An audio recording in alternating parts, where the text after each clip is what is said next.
साथियों, स्वागत है हमारे चैनल पर। मैं हूं प्रकाश वैष्णव और आज हम एक नई किताब 11वीं क्लास की दूसरी किताब अर्थशास्त्र में सांख्यिकी का पहला भाग लेकर आए हैं। तो सबसे पहले आपके लिए सवाल है ये कि आपकी जो सैलरी आती है तो आप उसको कैसे डिसाइड करते हैं कि मैं सैलरी में से इतना पैसे इसको खर्च करूँगा, इसके पैसे इतने खर्च करूँगा, मैं ये सामान लूँगा। ये कैसे डिसाइड करते हैं? ये सवाल अर्थशास्त्र से सॉल्व होते हैं। यानी चाहे आप अर्थशास्त्र पढ़ो ना पढ़ो, लेकिन आप अर्थशास्त्र का उपयोग जरूर करते हो। तो इन सब समस्याओं का समझने के लिए अर्थशास्त्र क्यों इम्पोर्टेंट है, क्या इम्पोर्टेंस है हमारी डेली लाइफ ज़िंदगी में, हमारी पैसे से रिलेटेड चीज़ों को समझने के लिए आज आदमी के ना बाप बड़ा ना भैया, बाप बड़ा ना भैया, सबसे बड़ा रुपया। यानी अर्थशास्त्र आज सबसे बड़ी हो चुकी है, लेकिन पता नहीं लोग क्यों इसको इग्नोर कर लेते हैं। इस पैसों का शास्त्र को समझने के लिए, अर्थ के शास्त्र को समझने के लिए आज हम एक नई बुक 11वीं की NCERT शुरू करने जा रहे हैं। तो चलिए शुरू करते हैं। अर्थशास्त्र क्यों? अर्थशास्त्र क्यों है? इस टॉपिक का मूल उद्देश्य ये बताना है कि अर्थशास्त्र सिर्फ किताबी विषय नहीं है, ये हमारी डेली लाइफ से जुड़ा हुआ है। यानी हम हमारे छोटे मोटे आर्थिक फैसले, कि भाई आप स्टूडेंट हो तो मुझे लैपटॉप खरीदना चाहिए, फ़ोन खरीदना चाहिए, मुझे किन चीज़ों से खरीदने से बचना चाहिए, किन चीज़ों पर पैसे खर्च करने चाहिए, ये सब चीज़ें हम अर्थशास्त्र के आधार पर डिसाइड कर पाते हैं। और इस समस्याओं को जल्दी से सुलझाने के लिए अर्थशास्त्र पढ़ना, अच्छे से सुलझाने के लिए, एफिशिएंटली सुलझाने के लिए अर्थशास्त्र पढ़ना होता है और गतिविधियों को समझने का विज्ञान है। अब इसके अंतर्गत हम इन बिंदुओं को छूने का प्रयास करेंगे कि अर्थशास्त्र हम सभी जीवन का हिस्सा है। अर्थशास्त्र हम सभी के जीवन का हिस्सा है। हम भी जब भी हम कोई चीज़ खरीदते हैं, जैसे कोई सब्जी खरीदते हैं, सब्जी तो सभी खरीदते हैं, भारत का, दुनिया का सब नागरिक है, ऐसी छोटी मोटी चीज़ें तो सब खरीदता है। तो सबके लाइफ में अर्थशास्त्र का हिस्सा है। तो हम उपभोक्ता हो जाते हैं। यानी हम कुछ चीज़ें खरीदते हैं तो हम उपभोक्ता कहलाते हैं, कंज्यूमर कहलाते हैं। और जब हम कुछ चीज़ें बेचते हैं, खरीदते हैं तो हम उपभोक्ता कहलाते हैं, और बेचते हैं जैसे दुकानदार वाले, ऑनलाइन सेलर, ये जो बेचते हैं उसको विक्रेता कहते हैं। ठीक है। और जब हम कोई चीज़ बनाते या सेवा देते हैं तब हम उत्पादक कहलाते हैं। ध्यान रखिएगा, जब हम चीज़ें यूज़ करते हैं तो हम उपभोक्ता कहलाते हैं। हम जो कुछ चीज़ें बेचते हैं तो उसको विक्रेता कहते हैं, और हम कुछ चीज़ बनाते हैं, जैसे किसान हो गया तो कुछ गेहूँ वगैरह बनाएगा, उगाएगा, डॉक्टर अपनी सेवा देगा, इलाज करेगा, ड्राइवर क्या करेगा, चलाएगा गाड़ी वगैरह, मजदूर अपनी मजदूरी देगा, मेहनत देगा, ये सब उत्पादक हैं। यानी हम सभी किसी न किसी रूप से अर्थशास्त्र में शामिल हैं। हम किसी न किसी रूप में अर्थशास्त्र में शामिल हैं। इतना बड़ा हमारा ये वाइड एरिया है अर्थशास्त्र का। अब अर्थशास्त्र का लक्ष्य क्या है? अर्थशास्त्र इन्हीं जैसे उपभोग है, हम कुछ चीज़ों का उपभोग करते हैं, उत्पादन करते हैं और वितरण करते हैं। अब इन चीज़ों को, ये थोड़ी डेफिनेशन वाली है, इन चीज़ों एक एक करके हम समझेंगे, लेकिन इनका लक्ष्य यही है कि उपभोग, उत्पादन और वितरण की गतिविधियों का अध्ययन करता है। अर्थशास्त्र इन्हीं उपभोग, उत्पादन और वितरण की गतिविधियों का अध्ययन करता है। ये समझने की कोशिश करता है कि लोग अपनी ज़रूरतें कैसे पूरी करते हैं। लोग अपनी ज़रूरतें अलग अलग होती है। एक आदमी की ज़रूरत होती है कि मेरी बेटे की शादी की जाए, या फिर मुझे 5 लाख में कार खरीदी जाए। इन दोनों में से डिसाइड करना अर्थशास्त्र के आधार पर और ईजी हो जाता है। सीमित संसाधनों का उपयोग कैसे किया जाता है? अब किसान के पास ज़मीन है, उसके पास ज़मीन लिमिटेड है। अब लिमिटेड है तो उसमें किसान चाहता है कि मेरे पास गेहूँ भी हो, कपास भी हो, सब कुछ हो, लेकिन सब कुछ तो पॉसिबल नहीं है। अब उनमें से वो क्या गेहूँ बोएगा, कपास बोएगा, क्या बोएगा? उसमें से एक का चुनाव करना अर्थशास्त्र के अंदर शामिल आ जाएगा। अर्थशास्त्र में संसाधनों का उपयोग कैसे किया जाता है, ये अर्थशास्त्र का लक्ष्य होता है। अर्थशास्त्र का तीसरा लक्ष्य क्या हो सकता है?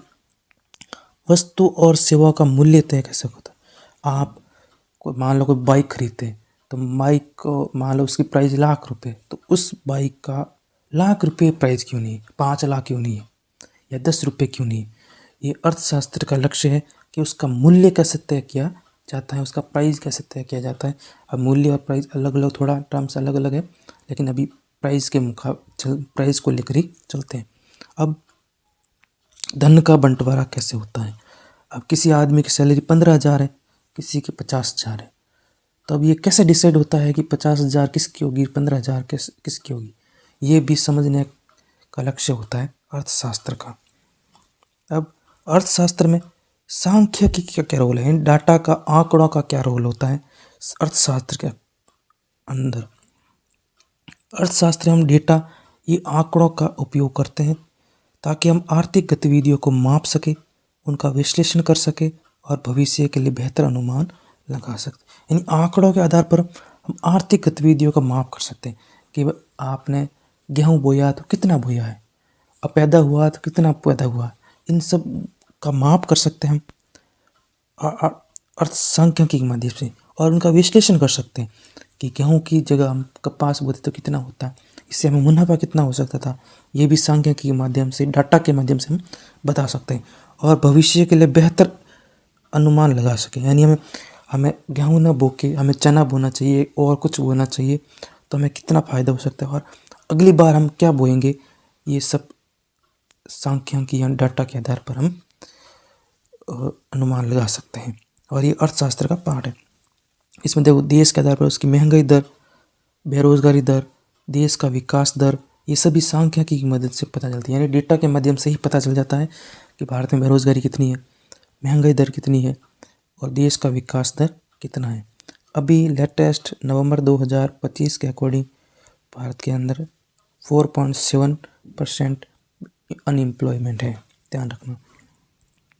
अब अर्थशास्त्र पढ़ने का फ़ायदा क्या है, अर्थशास्त्र पढ़ने का क्या, पढ़ तो लेते, इसका फ़ायदे क्या है। वही बात हमने जैसे बताई है कि हमने पहले व्यक्तिगत बजट से लेकर देश दुनिया की आर्थिक नीतियों तक समझने में मदद करती। यानी आदमी अपनी सैलरी मान लो 15,000 आता है, उसमें से वो कौन सी चीज़ें खरीदेगा, कौन कौन सी चीज़ें पर कितने पैसा खर्च करेगा, अपने खुद के बजट से लेके देश दुनिया की बजट की आर्थिक नीतियों का भी समझने में उनकी हेल्प होती है कि भाई भारत इतना डिफेंस पे खर्च करता है तो क्यों करता है, इतना स्कूल एजुकेशन पे खर्च करता है तो क्यों करता है। ये सब कुछ समझने में अर्थशास्त्र अपनी हेल्प करता है। और हमें ये अर्थशास्त्र हमें क्या बनाता है, एक समझदार उपभोक्ता बनाता है, बेहतर उत्पादक बनाता है, प्रोड्यूसर बनाता है और देश का सचेत नागरिक बनने में हमारी मदद करता है अर्थशास्त्र। अब एक एक करके देखते हैं। और अभी जैसे शुरू में हमने बात करी थी उपभोग, उत्पादन और वितरण, ये क्या क्या चीज़ें, देखते हैं इसको। हमारे पास संसाधन लिमिटेड है, यानी कि हमारे पास किसान का इसमें एग्जाम्पल दिया है कि किसान के पास ज़मीन है ना, वो सीमित है, उसके पास पानी भी क्या है, सीमित है, और मजदूर भी सीमित है, और खाद होते हैं, यानी लिमिटेड भी खाद होता है उसके पास, लिमिटेड भी पानी, लिमिटेड भी ज़मीन, ये सब कुछ होता है। अब उसमें से उसको चुनना पड़ता है कि हमें गेहूँ लगाना है या कपास, या दोनों। अब दोनों तो उगा नहीं सकते क्योंकि उसके पास ज़मीन लिमिटेड है, पानी भी लिमिटेड है, तो एक टाइम में वो एक ही उगा पाएगा। यदि उसके पास ज़्यादा ज़मीन है तो वो क्या, भाई आज हमने 2 बीघा में ये बो लिया, 2 बीघे में कपास बो लिया, लेकिन किसान के पास तो चार ही बीघे ज़मीन है, तो 4 बीघे में वो चाहता है कि 4 बीघे में कपास हो, 4 बीघे में हो, तो ये पॉसिबल नहीं है। और यही अर्थशास्त्र की मूल समस्या है, यानी कम संसाधनों के अनुसार, कम संसाधनों में ही हम बेहतर चुनाव कैसे कर सकते हैं, ये अर्थशास्त्र की मूल समस्या है। अर्थशास्त्र के मेन 3 पिलर होते हैं, अर्थशास्त्र के मेन 3 पिलर होते हैं। सबसे बड़ा पहला पिलर है उपभोग, यानी कंजप्शन। हम चीज़ें कुछ खरीदते हैं दुकान से, कुछ खाने पीने के हो गया, तेल आटा वगैरह, और इसका उपभोग करते हैं, खाते हैं, तो हम उपभोक्ता कहलाते हैं। इसका मतलब है वस्तु और सेवा का इस्तेमाल करना। डॉक्टर के पास जाते हैं, उनसे इलाज लेते हैं, तो वो सर्विस के अंदर आ जाएगा। अब उदाहरण, आप मोबाइल खरीदते हैं, आप खाना खाते हैं, बिजली का उपभोग करते हैं, ये सब उपभोग कहलाते हैं।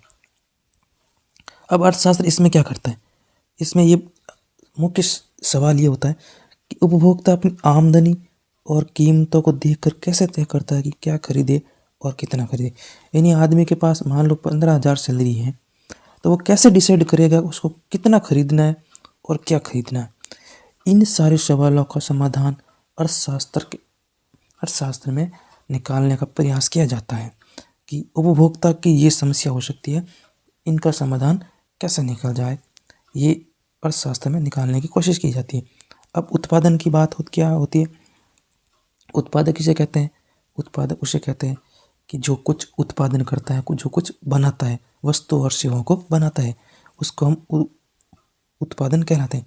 जैसे किसान गेहूँ उगाता है और कारखाने में कपड़े बनते हैं और डॉक्टर अपना इलाज की सेवा देता है। किसान गेहूँ उगाता है तो कुछ गेहूँ बना रहा है, कारखाना में कपड़ा बन रहा है, ये प्राइमरी सेक्टर हो गया, ये सेकेंडरी, और ये सर्विस सेक्टर हो गया। अब मुख्य सवाल इसमें उत्पादन को रिलेटेड है कि उत्पादन सीमित संसाधनों और लागत को देखकर कैसे तय करता है। उत्पादक सीमित, उसके पास लिमिटेड, मान लो किसान है उसके लिमिटेड खेत है, और फैक्ट्री मालिक है तो उसके पास लिमिटेड फैक्ट्रियाँ, डॉक्टर है तो वो लिमिटेड उसके पास नॉलेज भी है और लिमिटेड उसके पास टाइम है। तो सीमित संसाधनों के माध्यम से और फिर लागत को देखकर, अब एक किसान को खेती करेगा तो देखेगा कितनी लागत लगेगी, मैं गेहूँ बोएगा तो कितने पैसे खर्च करने पड़ेंगे, कारखाना फैक्ट्री लगाता है कि मैं ये प्रोडक्ट बनाऊंगा तो कितना मुझे खर्च आएगा। इन लागत को देखकर वो कैसे तय करता है कि उसको क्या बनाना है और कितना बनाना है। यानी किसान कैसे डिसाइड करेगा कि उसको क्या गेहूँ लगाना है कि चावल लगाना है, या फिर मोठ लगाना है कि मूंग लगाना है, और 2 बीघे में लगाना है कि 4 बीघे में लगाना है, ये कैसे डिसाइड करे। इन सारी समस्याओं का समाधान अर्थशास्त्र में निकालने का प्रयास किया जाता है इकोनॉमिक्स के अंदर। यानी हमारा जो वर्तमान में किसान है, ये ऑफिशियली इकोनॉमी नहीं पढ़ी है, बट ये इनके अंदर है इकोनॉमी। वो जो कुछ भी डिसाइड करता है वो इकोनॉमी के, ऐसे ही वो बड़ा ही अर्थशास्त्री होता है, उसका जन्मजात अर्थशास्त्री होता है, दुनिया सिखा देती है। अब है डिस्ट्रीब्यूशन। अब किसी की सैलरी 15,000 है और किसी की सैलरी 50,000 है, तब ये कैसे डिसाइड होगा कि इसको 15,000 देंगे या इसको 50,000 देंगे। यानी देश में उत्पादित कुल आय का लोगों के बीच बंटवारा कैसे होगा। देश में मान लो 100 रुपये बनता है तो कैसे डिसाइड होगा कि इसको 15 रुपये मिलेगा, इसको 50 रुपये मिलेगा। ये वितरण का सवाल है। जैसे मजदूरी किसको कितनी मिलेगी, किसको लाभ कितना मिलेगा, किराया कितना मिलेगा, ब्याज के रूप में लोगों को आय मिलती है, इन किसको कितना मिलता है, ये सब डिस्ट्रीब्यूशन में देखा जाता है। देश की कुल आय किसी कितनी मिलती है, कुछ लोग अमीर होते हैं तो कुछ गरीब क्यों होते हैं, ये वितरण की समस्या है। इस वितरण की समस्याओं का समाधान अर्थशास्त्र में निकालने की कोशिश की जाती है। अब आधुनिक अर्थशास्त्र में इसका महत्व अर्थशास्त्र सिर्फ उपभोग, उत्पादन और वितरण तक सीमित नहीं है। अब आधुनिक जीवन में भी अर्थशास्त्र का महत्व है। ये समाज की बड़ी समस्याओं को समझने में मदद करता है। अभी जो वर्तमान में भारत की समस्या, पूरे वर्ल्ड की समस्या कि भी गरीबी है, या गरीबी क्यों है, किन कारणों की वजह से गरीबी है, ये सब इसमें देखने की कोशिश की जाती है। अब किसी के पास 50,000 सैलरी आती है, किसी के पास कम आती है। कोई अब आंकड़ा आया कि भारत के टॉप 10% लोगों के पास भारत की 50% पैसे पड़े हैं। ये असमानता क्यों बढ़ रही है, इन समस्याओं का समाधान भी अर्थशास्त्र में निकालने की कोशिश होती है।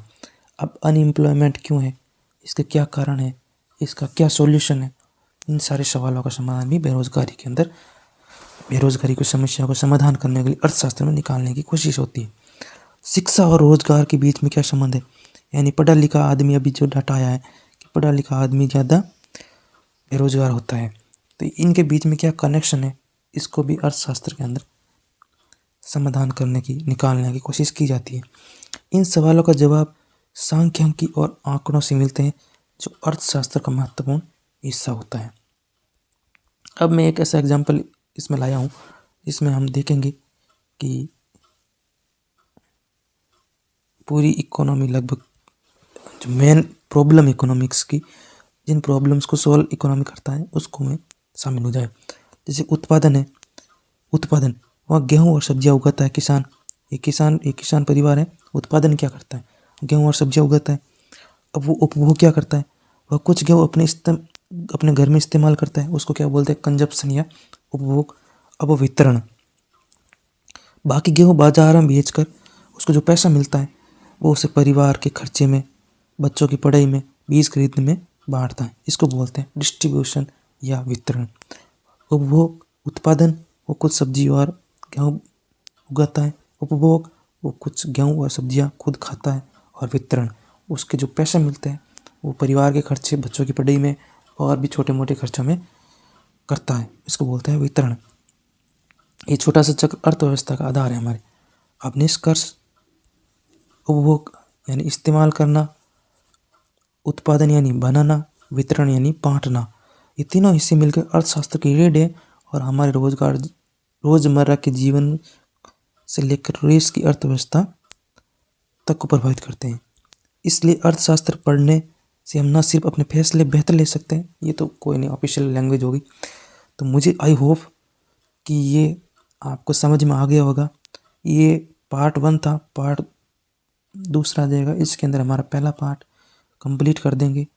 तो पसंद आया है तो लाइक करना इस वीडियो को और कमेंट बॉक्स में बताना कि आप इस विषय पर क्या सोचते हैं। तब तक के लिए बाय बाय।